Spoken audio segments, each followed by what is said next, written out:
অতীতের ভুল থেকে শিক্ষা দেবের। স্টুডেন্টস উইকের মঞ্চে দেবের পাগলু নিয়ে স্বীকারোক্তি। 14 বছর পর এই স্বীকারোক্তি দেবের।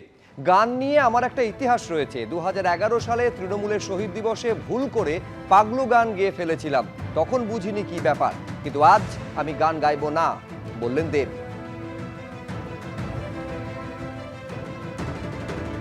পাশাপাশি দুটো ছবি। 2011 সালে তৃণমূলের শহীদ দিবসের মঞ্চে গান গাওয়ার প্রসঙ্গ তুললেন আজকে দেব, এবং কার্যত একটা স্বীকারোক্তি তার মুখ থেকে শোনা গেল, যেখানে তিনি বলছেন যে গান নিয়ে আমার একটা ইতিহাস রয়েছে। 2011 সালে তৃণমূলের শহীদ দিবসে ভুল করে পাগলু গান গিয়েছিলাম, তখন বুঝিনি কি ব্যাপার, কিন্তু আজকে আমি গান গাইবো না। এই গান নিয়ে একটা ইতিহাস আছে আমার জীবনে, আমার এখনো মনে আছে। 2011-তে শহীদ দিবসে আমি তখন একদমই নতুন, এখনই নতুন, তখন ভুল করে পাগলু গানটা গেয়েছিলাম। আমি তখন বুঝিনি কে এই জায়গা, এই মঞ্চে, কারণ কিন্তু আমি সেদিন গাইনি, আমি এটা কোনদিন বলার সুযোগ পাইনি। আমি আজকে এই সুযোগটা পেয়েছি, কারণ মঞ্চের সামনে যে হাজার হাজার লক্ষ লক্ষ মানুষ ছিলেন, তারাই পাগলু গানটা ধরেছিলেন, তারাই বলেছেন গানটা গাইতে। তো আজকে আবার সেই দিনটা, কিন্তু আমি গান গাইতে পারবো না, কারণ সবাই যেভাবে জমিয়ে রেখেছে। ওকে গাইতে হবে না, ও গাইতে গাইতে একটু হেঁটে যাক, ওটাই কিন্তু একটা বিরাট কোরিওগ্রাফি হবে। কলকাতা মেডিকেল কলেজেও স্বাস্থ্য সাথীতে দুর্নীতি। স্বাস্থ্য সাথী প্রকল্পে হাসপাতাল থেকে রোগীর বাড়ি ফেরার জন্য 200 টাকা পাওয়া যায়। রোগী সহায়তা কেন্দ্র থেকে এই টাকাটা পাওয়া যায়। স্লিপে অন্যের ফোন নাম্বার লিখে সই জাল করে সেই টাকা লোপাট করা হয়েছে বলে অভিযোগ। 2 মাসে অন্তত শতাধিক রোগীর প্রাপ্য টাকা লোপাট হয়ে গিয়েছে। টাকা পেয়েছেন কিনা জানতে রোগীদের ফোন করে খবর নেয় হাসপাতাল কর্তৃপক্ষ। ফোনে খবর নেওয়ার সময় ধরা পড়ে দুর্নীতি। দেখা যায় বেশ কয়েকটি মোবাইল নম্বরের কোনো অস্তিত্বই নেই।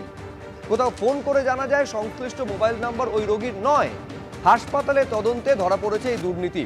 রোগীদের অ্যাকাউন্টে বকেয়া টাকা ফিরিয়ে দেওয়ার সিদ্ধান্ত নিয়েছে হাসপাতাল কর্তৃপক্ষ। হাসপাতাল থেকে ছুটির সময় টাকা রোগীদের হাতে দেওয়ার দায়িত্ব রোগী সহায়কদের। তাহলে দুর্নীতিতে জড়িত কি রোগী সহায়কদেরই একাংশ? তার খোঁজ চলছে। এবার স্বাস্থ্যসাথী স্কিমে বড়সড় দুর্নীতি ধরা পড়ল কলকাতা মেডিকেল কলেজ হাসপাতালে। স্বাস্থ্যসাথী স্কিমে হাসপাতালে রোগী ভর্তি হলে সেই রোগী হাসপাতাল থেকে ছুটি পেয়ে বাড়িতে যাওয়ার সময় তার হাতে 200 টাকা দেওয়া হতো স্বাস্থ্যসাথী স্কিমের আওতায় পরিবহন ভাতা হিসেবে বাড়িতে যাওয়ার জন্য। আর অনেক রোগী এই তথ্যটা জানতেন না। তাদের সেই না জানার সুযোগকে কাজে লাগিয়ে যারা এই টাকা দেওয়ার দায়িত্বে ছিলেন, অভিযোগ তাদের একাংশ তারা স্লিপে সই নকল করে ভুয়ো ফোন নম্বর ব্যবহার করে সেই টাকা আত্মসাৎ করে নিয়েছেন। এবং সেই টাকা আত্মসাৎ করে যে নেওয়া হয়েছে এই বিষয়টা জানতে অনেকটা সময় লেগে যায় কলকাতা মেডিকেল কলেজ হাসপাতাল কর্তৃপক্ষের। তার কারণ হাসপাতাল থেকে স্লিপের মাধ্যমে যাদের কাছে এই 200 টাকা করে পৌঁছতো সেই রোগীদের মধ্যে অন্তত 10% রোগীকে ফোন করে তা যাচাই করার একটা ব্যবস্থা চালু করেছিলেন হাসপাতাল কর্তৃপক্ষ, যেটা জানতেন না রোগী সহায়করা যারা এই টাকাটা দিচ্ছেন। আর যখন এই ফোনগুলি যাওয়া শুরু করে সংশ্লিষ্ট ফোন নম্বরে, দেখা যায় যে অনেক ফোন নম্বরের আদৌ কোনো অস্তিত্ব নেই। অনেকে ফোন ধরে জানান যে তাদের বাড়ির কেউ বা পরিচিত কেউ কোনোদিন কলকাতা মেডিকেল কলেজে ভর্তিই হননি। অনেক ক্ষেত্রে দেখা যায় যে ফোন করে কলকাতা মেডিকেল কলেজ কর্তৃপক্ষ জানতে পারেন যে তাদের পরিবারের লোক হাসপাতালে ভর্তি হয়েছিলেন, কিন্তু কোনো বাড়ি ফেরার সময় নগদ টাকা পাননি। এরপরই তদন্ত শুরু হয় এবং সেই তদন্তে দেখা যায় যে হাসপাতালে চলতি বছরের একদম শেষ দিকে 2 মাস সময়ের মধ্যে অন্তত পক্ষে শতাধিক রোগীর এই যে স্বাস্থ্যসাথীর টাকা বাড়িতে ফেরত যাবার সময় যে নগদে তাদের পাওয়ার কথা, সেই টাকা সই জাল করে ফোন নম্বর জাল করে আত্মসাৎ করে নেওয়া হয়েছে।